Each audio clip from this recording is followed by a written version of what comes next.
안녕하세요. 주식 투자 꼭 성공하실 구독자님들 반갑습니다. 주식 수익맨 정윤사 드리겠습니다. 시장에서 큰 관심을 받고 있는 종목들 추가적인 상승이 나올지 단기 상승에 그칠지 상당히 궁금하실 텐데요. 종목에 대한 핵심 이슈들 확실하게 알고 가시면 여기에 대한 대응 편안하게 하실 수 있겠습니다. 오늘 같이 살펴볼 종목 대주전자재료가 되겠는데요. 사실 2차 전지 관련주들 2024년 들어가지고 계속해서 어려운 흐름 보여주고 있습니다.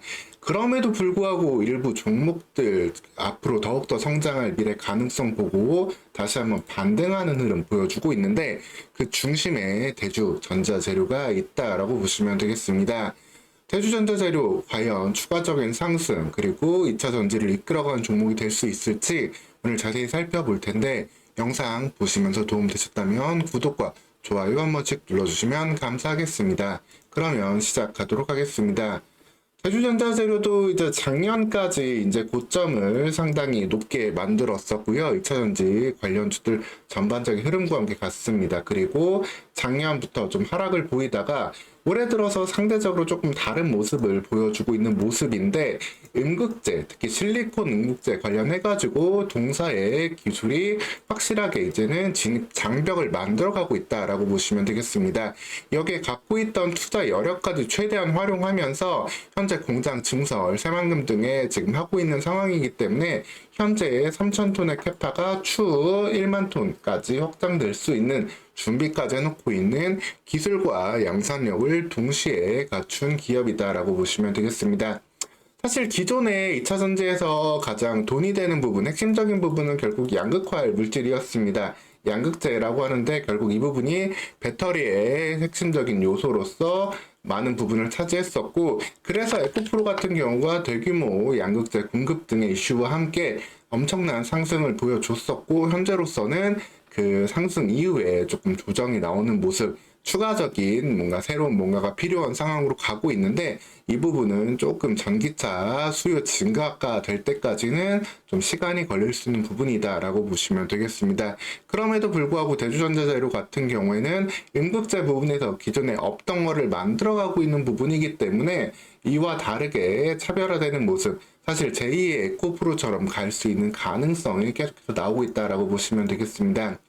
사실 시장에는 들어보셨을 수 있겠지만 캐즘이라는 용어가 있습니다. 원래 지질학에 사용되는 용어인데 일종의 이런 균열, 일종의 이런 좀 틈이다라고 보시면 되세요. 많이 발전된 기술과 실제 현실에서 사용되는 부분의 괴리다라고 볼 수 있는데 전기차 갖고 있는 많은 장점들이 있지만 뭐 비용적인 측면, 친환경적인 측면, 뭐 가속력이라든가 이런 부분들이 있지만 사실 이 부분들이 또 현실적으로 사용되기 어려운 부분들이 계속해서 있습니다.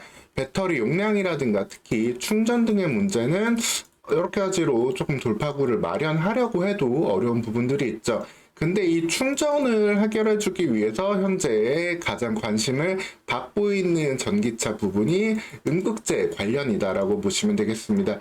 음극재는 기존에 이제 스캔을 통해 가지고 안정적으로 이제 화열 물질을 공급하면서 전기차 2차 전지에 이제 가동을 하게 만들어 주는데 여기에 이제 실리콘을 섞어주게 되면은 이 용량이라든가 속도가 급속도로 올라가면서 전기차의 충방전 속도가 확연히 올라갈 수 있는 모습을 보여줄 수 있게 됩니다. 이번에 이제 포르쉐 타이칸에 들어가는 차량 같은 경우에는 무려 18분이면은 완충이 될 수 있을 정도로 실리콘 음극재를 활용하게 되면은 이 부분에 효과를 보여줄 수 있다라고 보시면 되겠는데 여기에 대해서는 이제 사실 기술적인 문제로 인해 가지고 도입이 상당히 좀 어려웠던 부분이 있었습니다. 이 흑연만 사용을 할 때는 충전과 방전을 할 때 배터리에 그 무리를 주는 부분이 없는데 실리콘을 활용을 하게 되면 실리콘이 팽창을 하면서 이 배터리에 무리를 주게 되거든요. 그래서 이 실리콘 관련된 거를 얼마나 좀 작게 유지하면서 이 효율을 낼 수 있느냐 부분인데 이 부분을 대주전자재료가 먼저 풀어가게 되었고 포르쉐 타이칸 같은 곳에 납품을 하면서 현재 이 부분을 먼저 개척을 해 나가고 있다. 그리고 회사의 명운 같은 경우에도 여기에 걸면서 현재 양산 능력을 3,000톤까지 늘려놨고 향후 1만 톤 그리고 2030년까지는 10만 톤 이상까지 확대하려는 계획을 가져가고 있다라고 보시면 되겠습니다. 사실 여기에 대해서 뭐 중국 기업들이 일부 연구하는 것들도 있고 국내에서 후발 기업들이 좀 따라오고 있기는 합니다. 뭐 포스코 계열사라든가 여러 기업들, 국내 많은 기업들도 실리콘 응급제가 어떻게 보면 미래의 먹거리가 될 수 있잖아요. 그래서 많이 따라오고 있는데 기존의 많은 기업들은 이 실리콘 탄소 복합재 쪽으로 많이 연구를 진행을 하고 있습니다. 이 부분이 이제 다소 연구가 쉬웠던 부분이라서 여기에 집중을 하고 있었는데 기술적으로 쉽지만 실제 활용하는 데 있어가지고는 어려운 부분이 있었고 실리콘 산화물 연구를 대주전자재료가 먼저 뚫어가면서 이를 통해 가지고 이렇게 포르쉐에 등에 적용할 수 있는 그러한 기술로 발전을 시켰다라고 보시면 되겠습니다.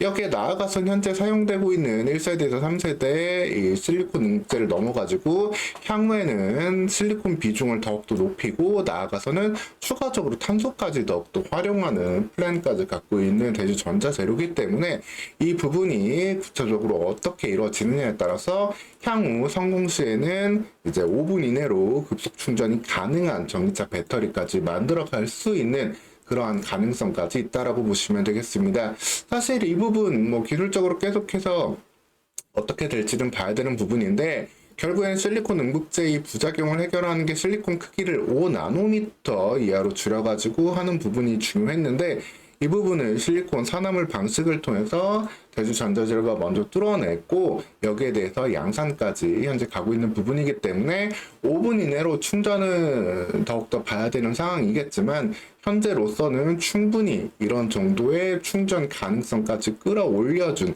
그러한 상황으로서 향후 이렇게 적용될 차종이 늘어나고 양산이 이제 고가 모델에서 중저가 전기차 모델까지 확산이 되게 된다라면은 어떻게 보면 전기차의 캐즘 현상을 좀 줄여줄 수 있는 그러한 하나의 트리거가 될 수 있다라고 보시면 되겠습니다.